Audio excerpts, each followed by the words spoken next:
बोली बाबा बैजूनाथ की।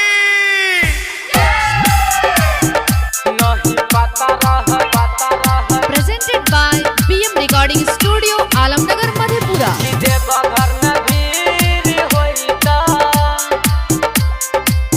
नहीं पता रहे हो बाबा कि देवघर में भीड़ होई त नहीं पता रहे हो बाबा कि देवघर में भीड़ होई त सजा के कमर हमहु बाबा देवघर अइबा।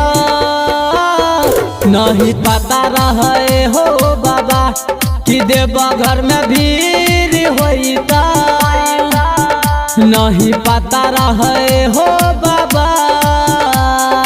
DJ Sumit Satish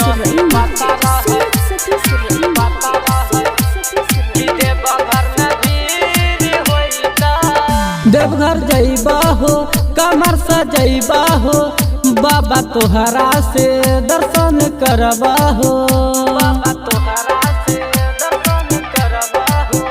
देवघर जइबा हो कमर सजइबा हो बाबा तोहरा से दर्शन करबा हो।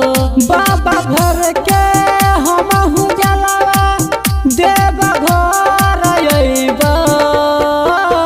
नहीं पता रहे हो बाबा कि देवघर में भीड़ होई त नहीं पता रहे हो बाबा।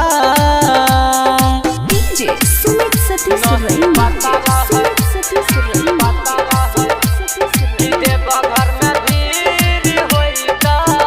राइटर आशीष भजन लिखले छै नीतीश निराला भजन गाबै छै।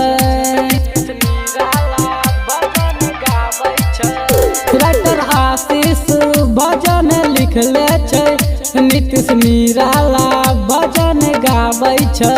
बाबा घर के हमहु जलावा देवघर अइबा।